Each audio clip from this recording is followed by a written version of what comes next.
GM, everybody. We're going to be talking about the hottest meta right now in all of crypto by far. I think 51% mindshare out of the entire space right now, so more than half. Super excited. We have the best guests possible for this, so let's hit the credits.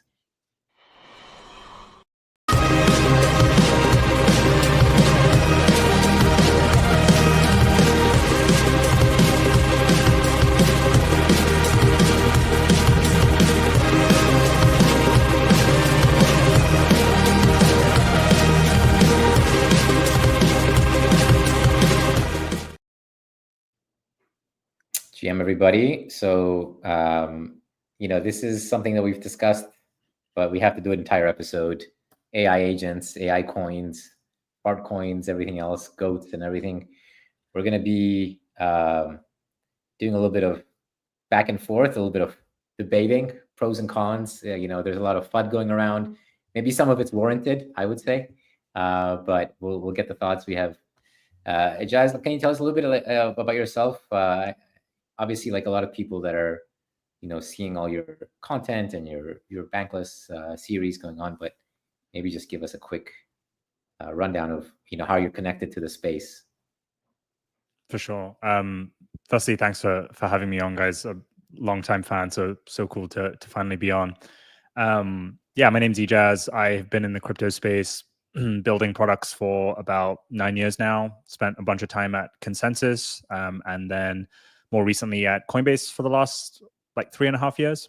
And then earlier this year, I started a liquid fund focused on investing all things that are frontier within crypto. And my nerdy self went down a complete rabbit hole in crypto AI. Have been kind of tracking the space for the last 1.5 or 2 years or so.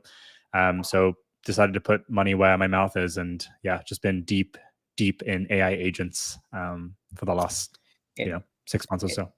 It's sort of it's like Bitcoin early believers, and then eventually they kind of get this parabolic rise. Because if you're talking about 18 months ago, 18 months ago, there was literally nothing going on. So you were really skating to where the puck was going, and getting these parabolic returns, which shows that the future is more and more going to be combining crypto and AI. It's something that I've been quite bullish on as well. Not as long as you, but certainly earlier in the year, we put aside 20 million to invest specifically in the category, and that's done extremely well. And I'm curious to hear more about your thesis and Taiki's thesis on hot air, and we'll get into it.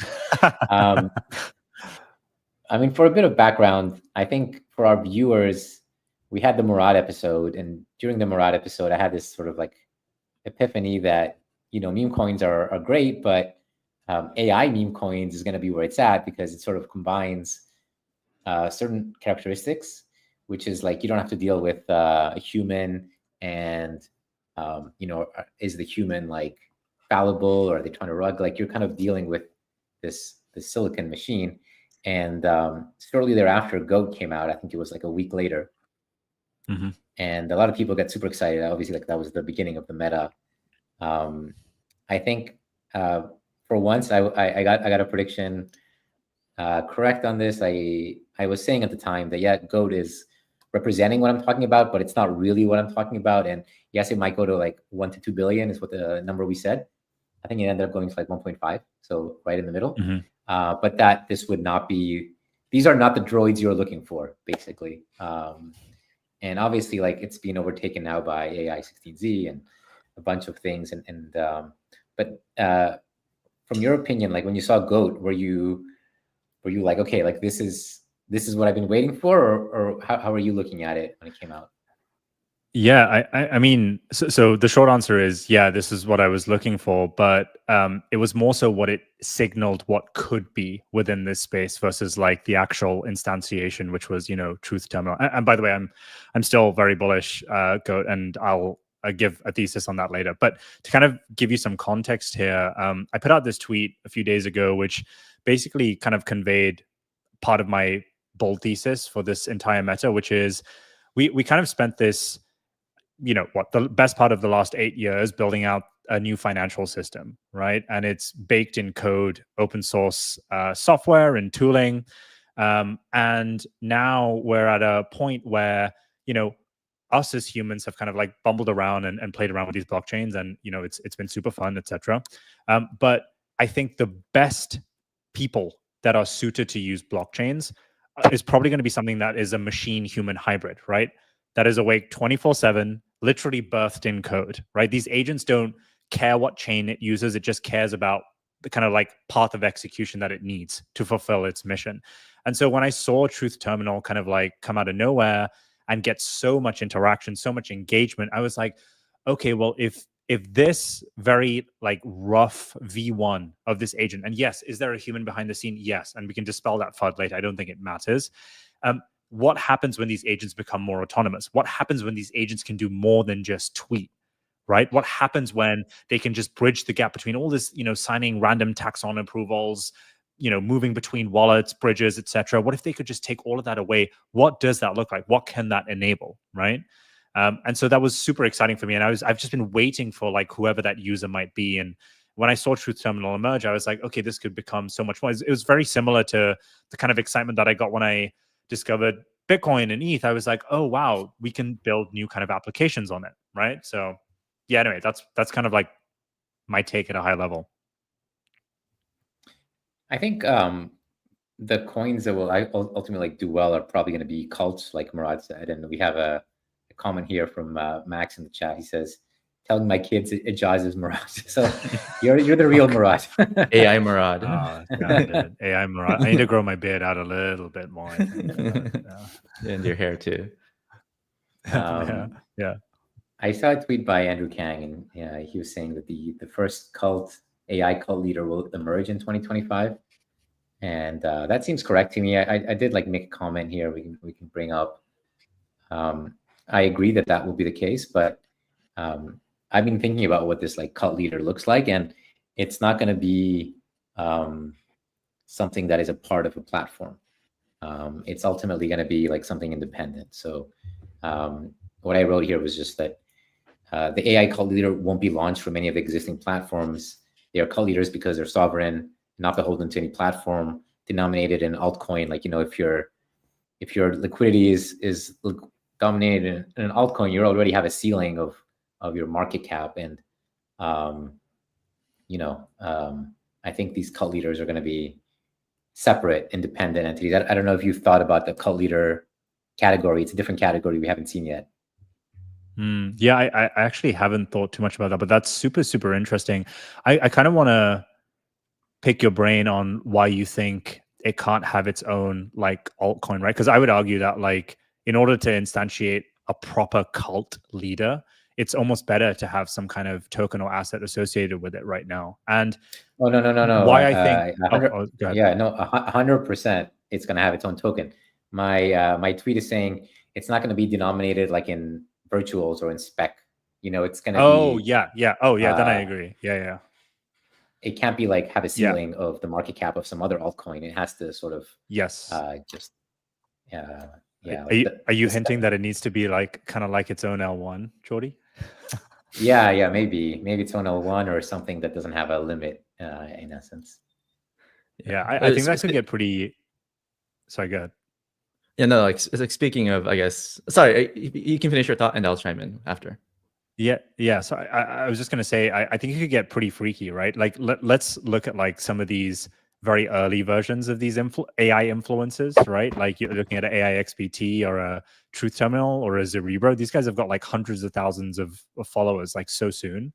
I wonder like what happens when it starts making sense, when it starts making like proper investment sense. Like what happens then? I would love to go to Taiki and then like go over like the categories, because since we're doing like an episode, it's good to zoom out maybe first and look at like the different categories that we're seeing in the agent space. Yeah, sure. Yeah, so I know the audience wants Fartcoin, but first I'll do more fundamental coins. Right. So Brad, if you can pull up my screen, I think one of the top performers the past couple of weeks is AI16Z. I think Ejaaz and I we love this coin. It's roughly it's like 46, it's like 60% the market cap of virtual. And I think initially I didn't like this coin because it's like, oh, like what the fuck is this AI hedge fund with like 5 million of AUM? That's dumb. But then I think the beauty of the AI meta is that these coins evolve over time, right? Initially, it's like this meme coin, like, you know, like it's like Eliza, like this anime girl with big boobs. And now it's its own framework. They're going to have their own launchpad. They're going to have token value accrual. It's going to start to look like an L1. So Ejaaz, like, you know, how has your view on AI16Z evolved over time? And how much upside does something like AI16Z have, do you think? Okay, so I've said this for a while now. These AI coins began as meme coins. They were definitely purely meme coins back in the day. We had Goat, we had Cerebro launch. There was nothing about it. It was just like, you know, a shit posting agent, and it was, you know, super funny. And then AI16Z came along. Like you said, it was like this waifu kind of like anime situation, and there was making a play on like being able to trade better than A16Z, which was just a ridiculous vision at the time, right? And I've said this from the start, like they'll start as meme coins and they'll build a community. They understand, you know, these agents or these agent teams understand that the best way to get engagement is to interact with the community. So they build a following, right?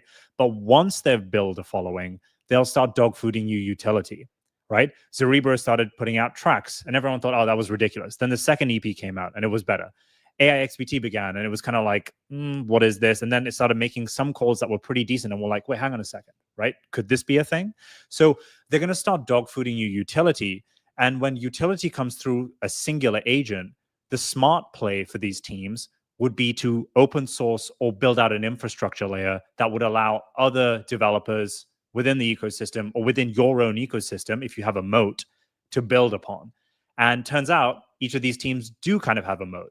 They have their frameworks. You've got AI16Z with Eliza, you got Cerebro with Zerapi, blah, blah, blah, right? So in AI16Z in particular, we're one of the first teams to do this. By the way, it's an absolute like Chad team. And I'm happy saying that because the core team of developers were actually OG open source AI developers before they even got into crypto, right? They all live in SF, which, you know, is kind of like a very tech-driven space. And they kind of got together and they were building out this framework. And then they found crypto and was like, well, let's try out this little thing. There was a token that was associated with it that was, to your point, Jordy, pegged to a AI hedge fund. And then it grew into this much bigger thing. And in terms of like where I think this is going, I think that the best agent protocols that are building out these infrastructure platforms are going to get priced as L1s. And I know that sounds nuts. It sounded crazy when I was saying that at $400 million. It sounded even crazier when it was at $800 million because they were like, no, surely not. It's going to tank. It sounded even worse at $300 million when all the short FUD was going on. It sounds less crazy now as it sits at $2.5 billion and it's flipped, you know, the likes of WIF and other L1s that were having their heyday back in the day. So I think like the roof, I put this out in a predictions post, Jan 1st or maybe the end of last year. I think it's going to hit the best. I don't know about AI16Z, but it's currently the leader. I think one of these leading protocols are going to hit like anywhere between 30 to $40 billion this cycle. I don't think that's too crazy to say given like the hype and craziness that has happened in previous cycles. Yeah, inject it into my veins. Yeah, Yes, I feel like gladly. whatever the leading meta is for a bull cycle, like these coins can go really high. I mean, Axie Infinity, I think hit 30 billion last cycle. Uniswap hit like 20 billion circulating, 40 billion FDV last cycle. Yep. I think if you've been studying these coins, it feels like it's pumped a lot because, I mean, all of these coins started from zero. But in the grand scheme of things, like AI16Z at 2.5, I still think is like an okay price to pay. Of course, the chart is like parabolic, so it's kind of hard to buy into it, right? But I'm not even considering. Like, yeah, let's like give a little bit of perspective on like what these things are because you know it's not straightforward, and I think we're talking about things like you know agent launch pads and stuff like this, and you know sometimes we need to look at the fundamentals and first principles a little bit. I think this will help to give some structure because, you know, individual coins, we can start fueling individual coins, but I don't think it's going to help anyone, especially when you know, there's a lot of like understanding still needed for the space. So Ejaaz, like what are sort of like the categories of coins that you've seen so far? Like how would you kind of structure it? Yeah, there's a few categories. So number one is agent infrastructure. So it's kind of what you've alluded to here with like a launch pad, right? But there's actually two categories within this bucket, the way I kind of like look at it, right? And I'll get to this tweet in a second because it's actually quite relevant. One is the framework bucket, and the other is the platform itself bucket. Now, the framework refers to like an open source agent tooling. So this means anyone can get access to it. You can fork the code. The equivalent is like the code for all our popular blockchains, which can get forked, and people can create different types and flavors of things, right?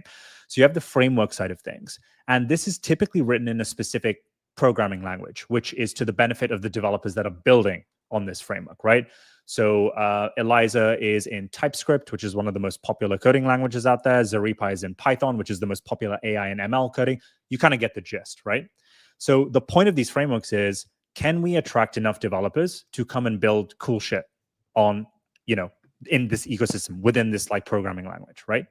So that's one way to kind of like look at the infrastructure bucket. The other side, and the more relevant side to all these tokens and stuff, is the platform side. Now, you used a specific term just now, Jordy, which was these things are launch pads. And I'm actually inclined to agree with you on this V1 iteration. Stage one is let's create just a seamless way for people to design and launch these agents, right? Let them put them out there in the wild.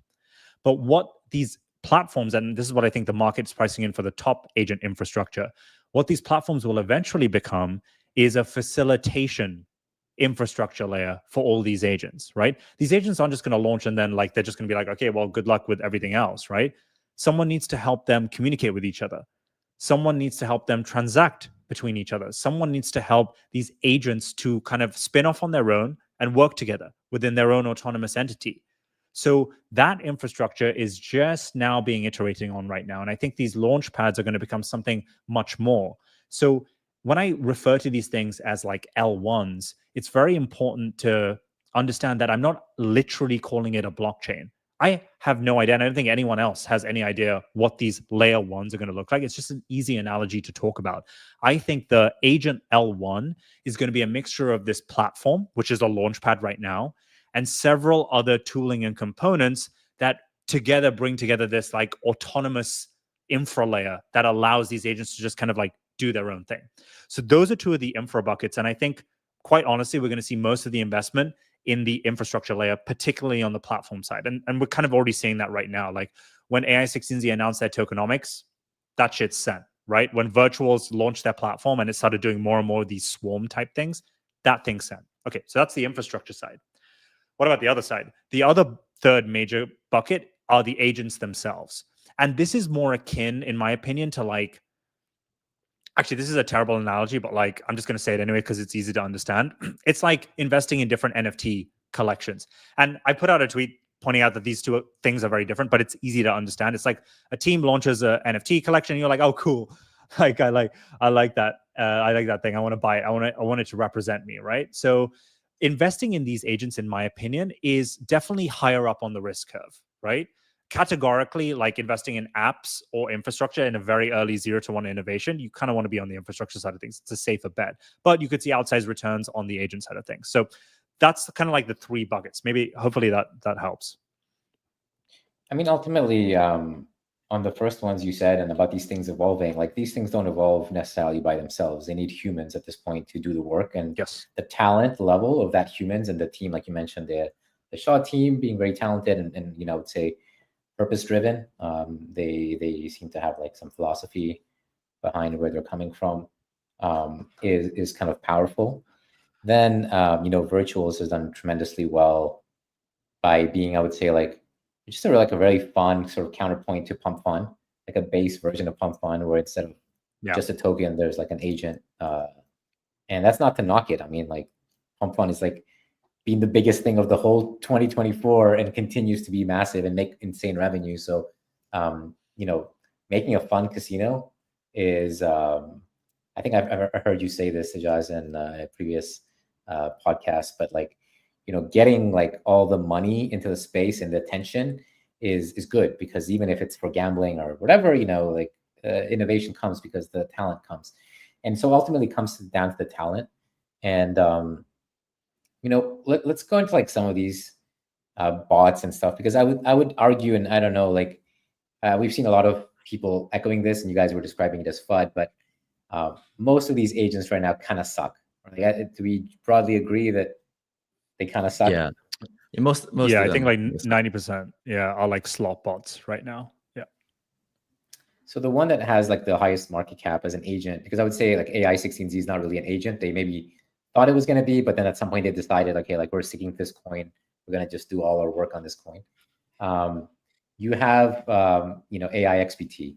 So AIXBT, I don't know if like Kaido is correct, but I see it constantly as like the top mind share on crypto Twitter. Let's debate this a little bit, because like we were talking about, backstage, you might have a bit of a different view. I've tried to follow this thing, and I survived like 2 weeks before like I thought my brain was rotting, and I just unfollowed, because like the amount of like hallucination, just BS, was pretty bad. Like we can maybe let's put this Knopf tweet here. There's like a couple of these hallucinations, and I want to get your take on, why maybe you think this is not so bad.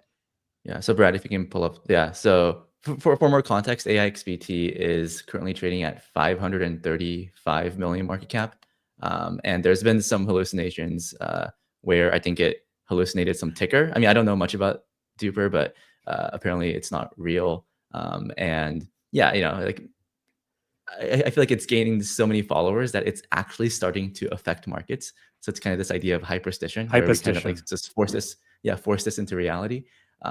So let's talk about AIXBT. So Jordy, I think he takes the side of like this is like pure slop, but Ejaaz, like what's your bull case?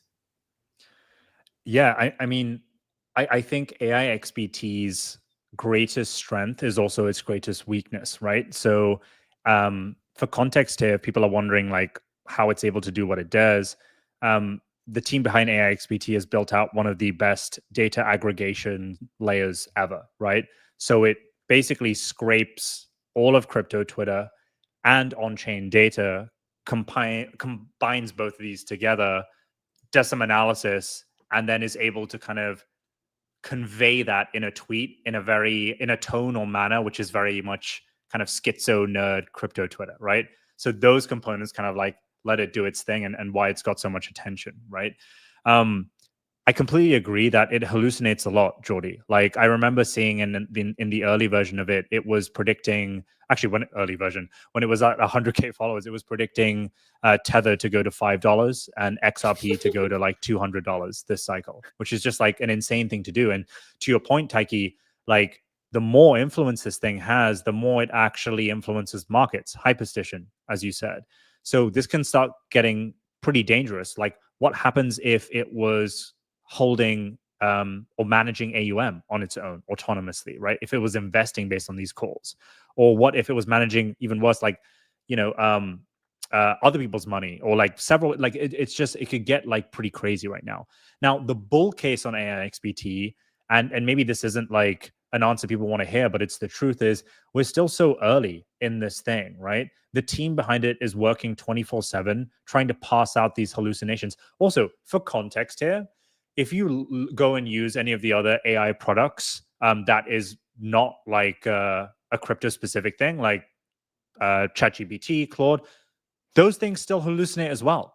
And remember, this is a net new app category, right? Where we're kind of like trying to bridge this weird like Twitter information and on-chain data, and trying to pass out what's crap and what's not, right? So of course it's going to hallucinate in its early iterations, but I bet you in a year's time, this thing is going to reduce that error rate down to less than 1% or less than 0.5%, and on par and on track with all these GPTs. Yeah. I guess let me make a broader point, because I agree that it will get better, but less about the hallucination and more just like the underlying reality that I think there's some cold water that it needs to get thrown on the market. And I've seen a few of like the right crypto Twitter people mention this, and I am 100% certain of this. having alpha, like trading alpha, investing alpha, is not something that we'll just like have these agents suddenly like develop. By definition, like how the world works with efficient markets, you just can't imagine a scenario where like, you know, this is the case. It just automatically would dissolve. And Tuba, I think, put out this. Yeah, I have it up. Brad, if you can pull it up. So he's basically saying if someone can train an AI to consistently make money trading crypto, it'll probably be created by some trading firm and not someone who forks Eliza. And I think like we're at this honeymoon period where like, because it's all early and we're like, oh yeah, like it'll be fine. Yes, like I saw like the Virtuals founder saying like, you mean like HLP? Yes, like HLP, literally created by like Chameleon Trading as like part of Hyperliquid. They can do it. Like they have the private data, the private like knowledge. You're not gonna get like a pump DAO, pump fund thing that just automatically has alpha, trading alpha. And like I'm kind of talking to Bybit about organizing a human versus agent trading competition. Do like a 2-week, get the best, you know, DeFi squared, get Vicky back on the saddle, and then like get like all the sort of Eliza and all the different like you know frameworks to create like a trading. And let's see like how bad it is, because I heard Shaw saying like, yeah, we have some money, but we're not like actually trading it. We're just like test trading. We're not actually doing anything because it's not good enough. And I don't know if it will get good enough, because like by definition, this stuff is always closed source. I don't know what your take is on that. Yeah. So my take is I basically agree with most of what you said. I would just kind of add to it that I think these agents are just going to make, and I might, you know, be wrong here, but make these markets much more efficient, essentially. Like all the kind of asymmetries that we've seen typically with clunky humans bumbling about, trying to learn information at different times, will all just get streamlined, right? Which means that, you know, the prop trading firms, all the firms that are using closed source stuff will just need to level their game up just that little bit more. I don't think it's going to shift market structure too much. I just think some of the best agents are going to be behind proprietary paywalls, and that'll probably be what it's like to start off with, right? Because I don't think there's any need to force any kind of new payment model when most of the world still operates in the meat space and they're not using agents. But the bet is that this is going to shift over time. It's not going to happen this cycle. It's probably not going to happen over the next cycle either, but it's going to iteratively get improved. And I think, to your point, Shorty, like people are just in the honeymoon period, right? They're like, what can it be? What is it going to be? It could happen this cycle. And that's where, like, you know, you get into kind of trading strategies and stuff. But yeah, that's basically my take. About the trading competition, we had a comment here from Jeremy saying we should do human versus agent versus Kyle Davies. Those should be the 3 categories. So let's say that, okay, like if they're not going to have investment trading alpha this cycle, then like what are they doing? Because like from a first principle standpoint, there is trading, investing, okay. There's like helping you move stuff on chain and like do stuff on chain, which I think that definitely gonna be very good. Like they will definitely like be like taking care of all the on-chain stuff for people. And then you have entertainment, and I would even classify, like just being generous, like AIXBT. If you take it as entertainment and you don't actually try to listen to like what it's very good saying, it's great. Like I love how it talks. You know, if you're not like following the bull posting and every single thing that it talks about, it's like, oh, this is the undervalued best token ever. Then it's fine.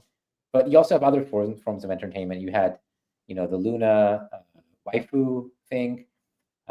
Shaw has been dabbling into some controversial territory, and maybe like that's bullish, but I saw him talking about some Taiki. You've been following his Oh yeah, of course. Apparently, I don't know the full story, but we are in discussions. But I think he acquired like some sex toy, like a buttplug.io.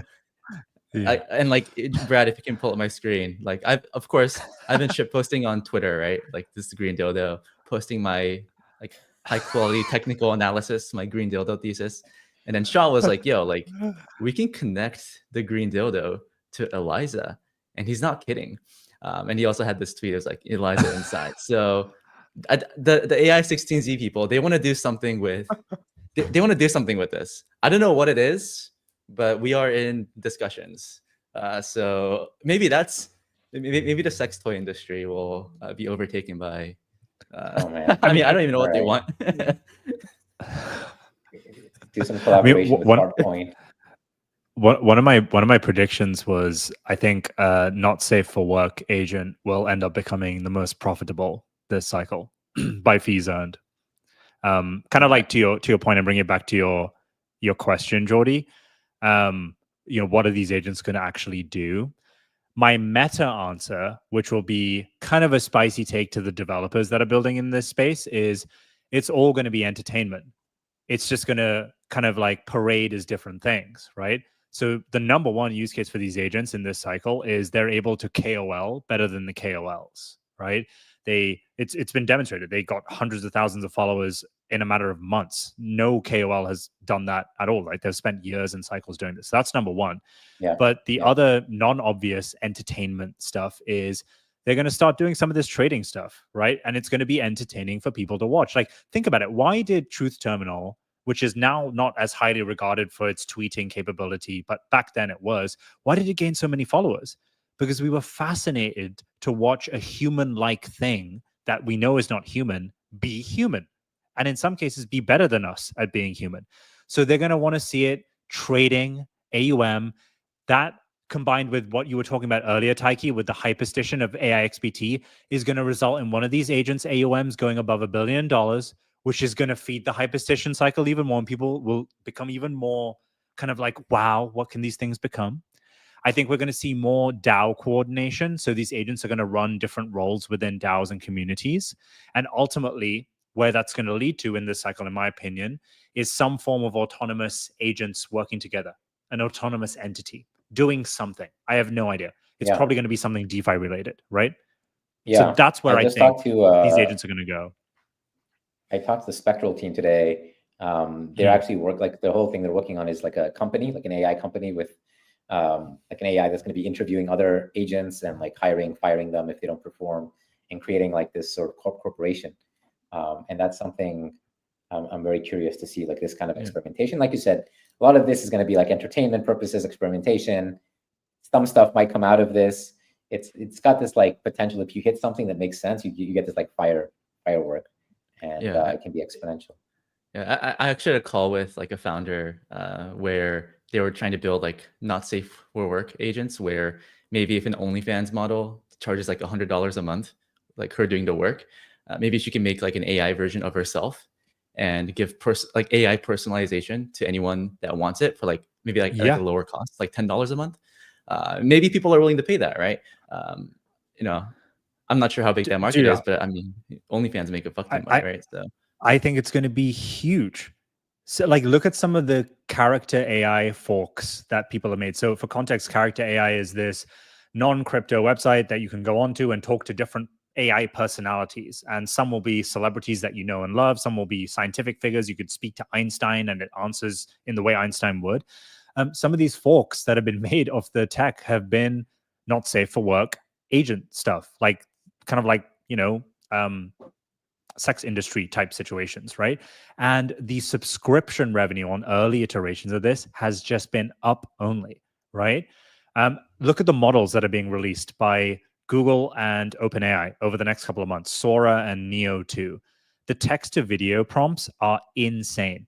What happens when you have a off gray market version of that, right? So my guess is, typically with any new innovation, you've got the kind of gray black market actors enter the space first. They're the most degen, and then it becomes more normalized. I think we'll probably see a bunch of this stuff grow.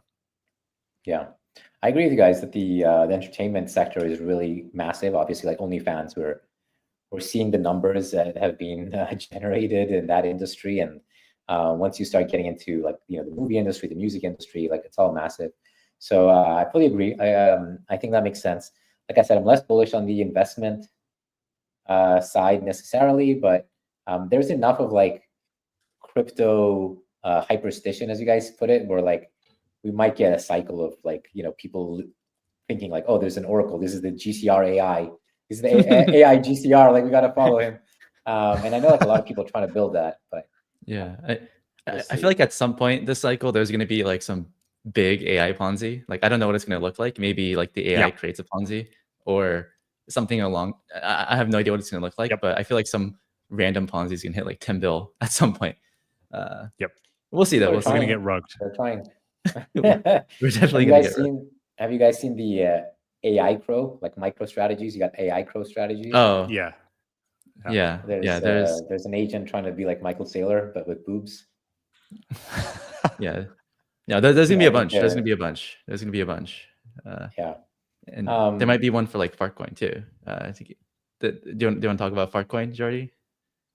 I'll let you do Fartcoin, and then I'll go right curve. So you go left curve, and then I'll talk about like the serious stuff that I see. Give us like the update. Honestly, I have to say my Twitter feed is full of like the TradFi people I follow because I used to be a bond trader, and I follow all these like Jim Bianco, all these like TradFi guys. Every day they're all talking about Fartcoin. The Fed needs to stop cutting rates, like they're losing their mind. So take it away. Yes, it's the ultimate TradFi cope flywheel. Okay, and I actually want to have this debate with Ejaaz, but Brad, if you can pull up my screen, I have the Fartcoin chart up. It's at $1.50, right? Green dildos galore. Fantastic stuff here. And I actually had this poll. I guess we can wait for Ejaaz to come back. But sorry. Ejaaz and I, we've kind of been going back and forth, like whether or not Fartcoin should be bucketed as part of the AI category. Like from my perspective, it is an AI coin, and that's part of the reason why it is so good. I think the loose association with AI helps mute the downside volatility, right? If it dumps, then people will buy it. But on the upside, it can just be reflexive and just be like its own thing. So this was actually like it was like a 48-52, like pretty 50-50 split, like of like yes, no, right? Ejaaz, like, why don't you bucket Fartcoin as part of the AI category? Like, shouldn't it be part of the AI space? For sure. Okay, so going back to what I said earlier, we have to ask ourselves, what gave the AI agent meta its stereotype as an AI agent meta? It's the agent part. So it's the fact that it had some kind of Twitter profile and it could tweet and it could do a bunch of stuff. So the Fartcoin coin itself came out of the truth terminal stuff, right? But purely as a meme coin. So by that logic alone, you could just be like, okay, it's a meme coin from the actual agent. So it's more of a meme coin, but it's birthed from the AI agent meta. So maybe it's an AI coin. So I would agree with you when this coin was $500 million. But now that it's grown up and it's become a big boy, and we've spoken about this before, Taiki, where it's kind of like Goat's little brother. Or cousin now, I guess. But now it's become a big boy, and it's like put on its suit and it's gone to work, and now it's hit the mainstream, right? And I don't think it needs, Goat's hand on its shoulder being like, listen, don't forget where you came from, right? You are an AI coin. Like, no, it needs to go to the mainstream. It needs to spread its wings. And I think it's to your benefit, Taiki, for it to become a mainstream meme coin. That's exactly what we were saying before. You don't want to be capped by GOAT. You want to be kind of limitless into, like Dogecoin, like this kind of thing. Like But the thing is, like, the question I asked you is right now the collective AI market cap is 17 bill, right? According to cookie.fund. If you're saying that Fartcoin should not be an AI coin, then you're saying that if the AI category goes up to like 50 billion, then GOAT is not really going to have like net inflows into the coin. I feel like it's really hard for Fartcoin. It's really hard for the entire sector to do well and have Fartcoin not go up. So for that reason, I still think it is like an AI coin. But the beauty of it is that like the incremental buyers, like they're not going to know it's like an AI coin, right? So I think that's why it's like the perfect AI meme. It's like the only AI meme. It's the only AI coin that has a moat. I think the closest second and third is like AIXBT or virtual. So I actually think that like one of the best ways to allocate to the space is just like buying the leaders, like winners are winners for a reason. And then maybe with like have like 80% of your report into like the big ones and then like 20% into like the small micro cap stuff. That's kind of how I've been playing the meta. We'll see, but I don't know. What is it going to take? Like it's at a risky price level. It's either going to go to like 30 billion or it's going to sort of, it's at that peanut level where like things can get to like this like 2 billion, 1.5. but most things have failed there, like Popcat, everything just kind of couldn't break through. Yeah. But there's a chance that it hits that like 20, 30 billion. I can see the chance. I mean, like, Jordy, what is it going to take for you to buy Fartcoin? I'm curious. What is it going to take? What are the steps? I might. I'm discussing with some of the community members about market making Fartcoin, and if I market make, then I'll get it back. So that's how it's going to happen. Okay. I saw Fiscantes on Twitter. He was saying, "What do you guys think are the best liquid funds?" And I said, I heard of some that have bought Fartcoin, sub 10 million and held it. So shout out to Fisky. That it's a brilliant trade. It's not the kind of trade that I hit, and I know what I'm good at, and finding these absurd things. You become very good at, Taiki. But we have a comment here about Hyperliquid. It has Vapor. They're saying you guys like Vapor, super undervalued, will print when hype EVM. This is like very interesting because there's a big question mark.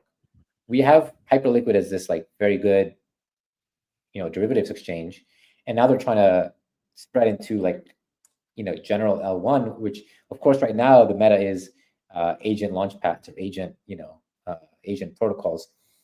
So if it goes well, it will kind of show that maybe like this is an L1.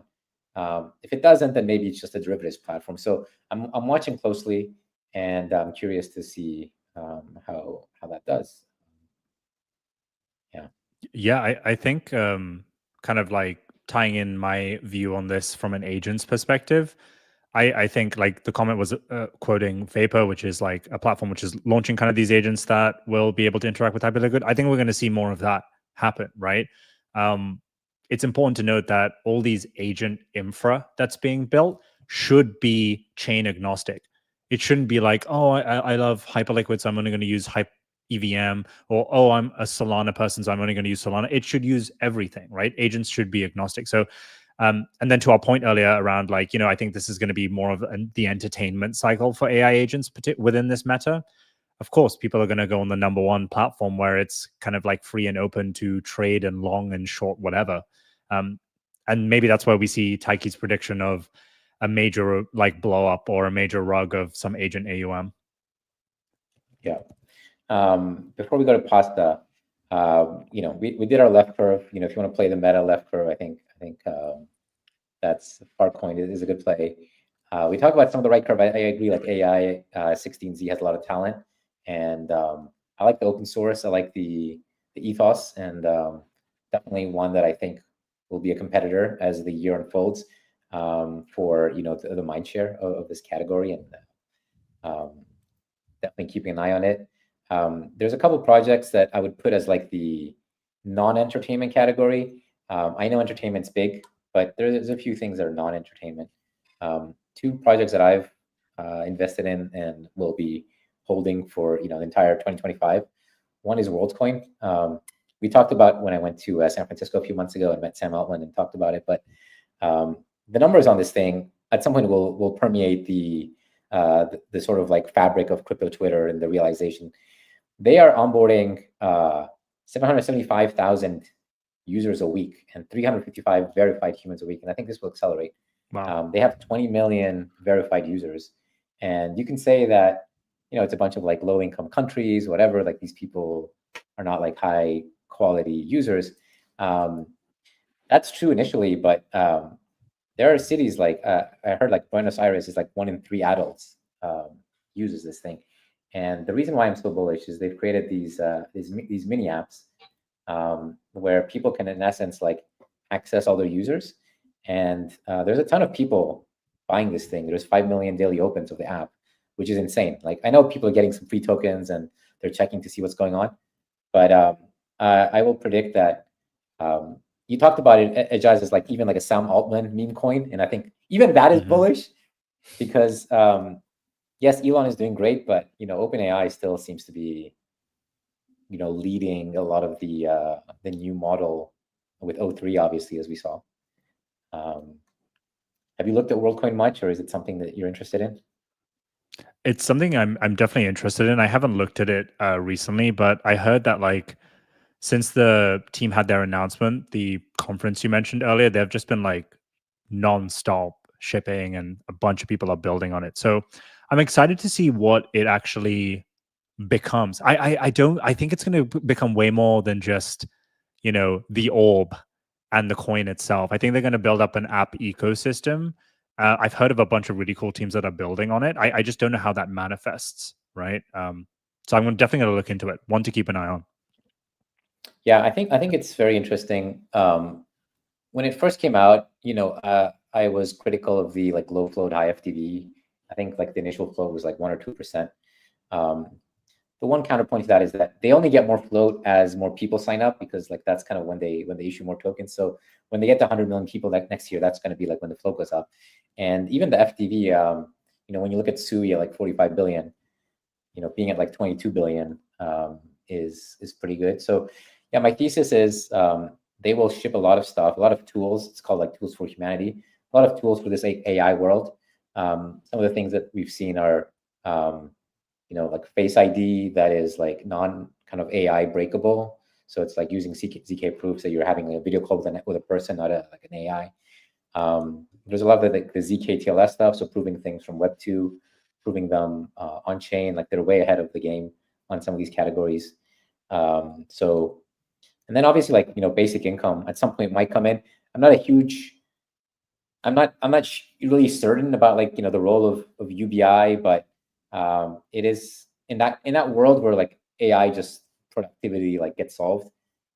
We'll need some way to distribute some value to people. So yeah. Jordy, I'll counter your attempted right curve with the left curve. I bridged to World Chain 2 months ago. I bought a meme coin, and now it's down 95%. The chain sucks. What was it called? It's called Chatty. I'm down. Don't buy this. Like I should have sold this last year to tax loss harvest, but I have some inside information on like who launched that coin. I'm not going to say, but it's somebody we all know, and you know, you shouldn't. You should have sold. Anyway, I'm not going to comment further on Chatty. Yeah, I tried a left curve, but it was mid curve to bridge to World Chain. The other thing I'll say, you know, right now when it comes to TEs, like TEs have been hot. People are talking about TEs. Why do they like TEs? Because the thing we didn't like about Truth Terminal was that we saw the man behind, you know, the Wizard of Oz. Like, you know, there's a man behind the curtain. He's like deciding some things. He's clicking the buttons. We like the idea of the AI doing stuff by itself, being sovereign. And I think there's an entertainment aspect of that, where it's just like, you know, it's more fun if like the thing is like not a human, right? Like that's kind of makes it more fun. Apart from the entertainment aspect, I think like there's a more of like a sinister aspect to consider, which is like as these things get very smart and we start reaching towards AGI and then maybe like ASI, which is like super intelligence, it is entirely possible that humans will start losing agency in this world, because they will have, you know, less intelligence compared to like another species, or things will be very centralized. Like the people who create these models will have a lot of central control. A lot of these agents will have a lot of power. And you know, one project that I've talked about that I, you know, looking at the philosophy and the ethos of it, is not so much around like pure entertainment, although there's a lot of games, but Phrasa AI is like a project that's looking at this world and trying to think about like how humans can govern the AIs. Because what's the point of it having TEs and sovereignty? It's not just for entertainment that there's like a, you know, a man there. It's more to create a framework where the AIs are not in charge. Like humans can still govern. They have a way to, you know, keep their sovereignty. And, you know, right now we're having fun casino gambling, but I think this will become a bigger and bigger issue as the tech gets scary good. And I listen to some of these like doom debates and some of these like podcasts, and some people think it's very near. So meanwhile, I guess it's pumping, so that's good too. NFA. Jordy, yesterday I sold some of my FI to buy SPX 6900.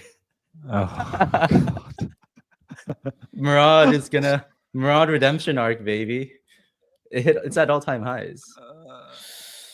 All right, boys. Let's Jordy's it's hurting him inside. He's like, how dare no, you know, I think our audience is like very happy to get the butt plugs and get like the sovereign AI like metas. So we cover everything for you guys, and Ejaaz has been, I would say like being very gracious to listen to both of our respective takes. So thank you, Ejaaz, and thanks for having me on. Of course.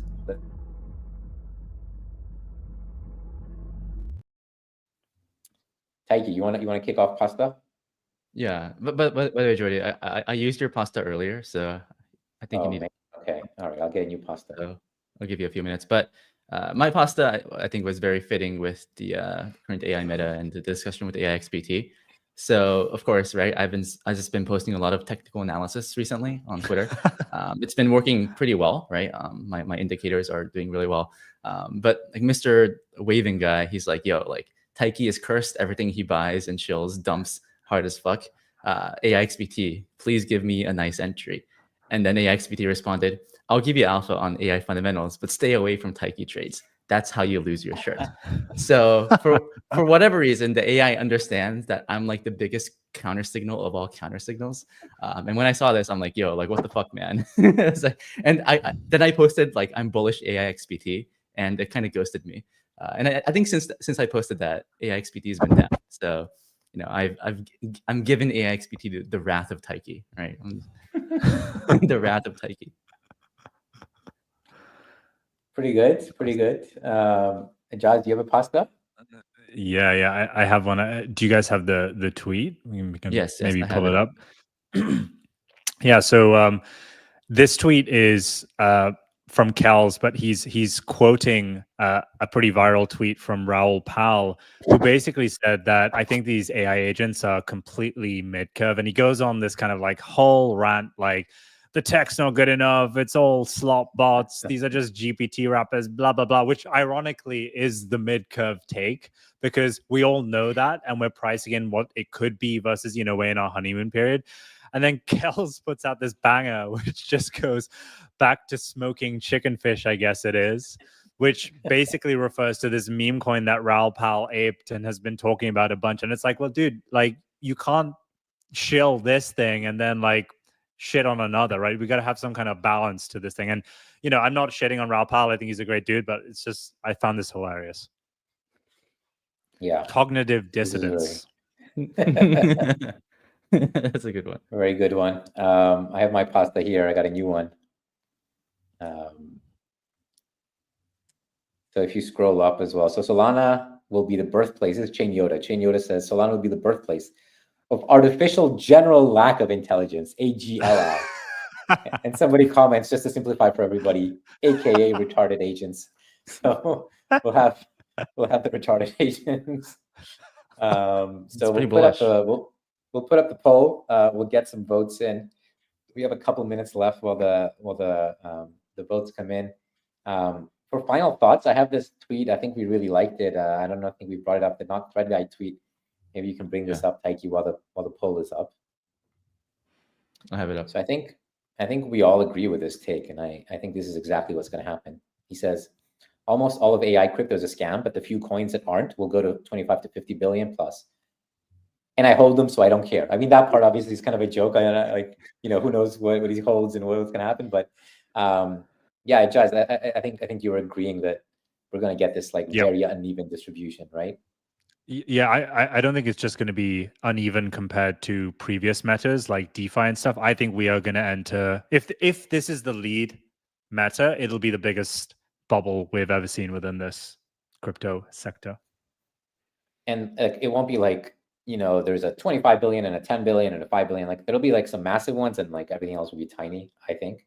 Yep. Because either it kind of creates this network effect and it breaks the consciousness and it has, the real sort of like purpose, or it's just going to be like, something people buy and sell. Yeah. One final question for you, Ejaaz. I think you mentioned earlier that you'll share your brief bull case on GOAT. I think Frank Locascio in the chat asked this question: What's the GOAT bull case? I think it ties in nicely with the Thread Guy post, because I think Thread Guy is still like super long GOAT. Like what do you think it'll take for GOAT to hit new highs? And then we can pull up the poll results. Okay, well, disclaimer, I hold a goat bag and I'm super bullish on it. So let's go through a few things. Number one, it's the forefather to all of this. It is literally the goat father. It founded this entire meta, and it is at its core more of a performance art coin, which in other words is a meme coin. So that's number one. And by the way, there's a left curve and a right curve thesis. So I'm going to give you both. The left curve thesis is it's the OG Bitcoin of this meme meta, right? So for that reason, I think it's going to go well. Second reason that's on the left curve side is the ticker is literally GOAT. That's number two. Now, on the right side of things, if I'm not mistaken, it's the number one AI coin that is going through the process of potential spot listings on T1 exchanges. So assuming that that's the case, it'll probably be one of the first to get listed. And I might be wrong on that. I might, they might release in a week's time and like I'm wrong, but I have a feeling that it will. The second right curve take is Andy, the creator of Truth Terminal, is cooking up something pretty cool behind the scenes. And I think once that launches, people are going to start drawing attention back to GOAT and start seeing it more as something else. So, I think there are a couple of strong motivating factors around it. Obviously, this isn't financial advice, but I'm long GOAT. Somebody in the chat said, tier ones, yeah, but it's already on Gemini. Yeah, I'm not sure that qualifies as a tier one. That's not T1. No, I think we have the results of Pasta. Yes. We'll bring up full. I have it. I think you guys are tied, and I'm slightly ahead. So yet another. They call me the Pasta King now in the comments. So the Pasta King. Yeah. Are you Italian now? Guys, thank you for I think this is a very pertinent episode. I'm sure everyone will enjoy. Yes, like and subscribe, please. Like our editor is reminding me here. Ejaaz, thank you so much. I will continue following all your content and your podcasts, and hope to do this again soon. Yeah. Thank you. Likewise. Thanks for having me on. And lastly, the markets are pumping right now. Jeez. The animal coins are pumping. Bitcoin up 1%. I mean, GOAT is down, but everything else is pumping. Brad, if you can pull this. Classic. A coiled spring. It's a coiled spring. It's a cold spring. It's a beach ball underwater, right? But yeah, we are pumping. Beautiful. We are just pumping. Yeah, we are pumping. Wow. All right. Well, enjoy the weekend, guys. Hopefully it sustains. Take care.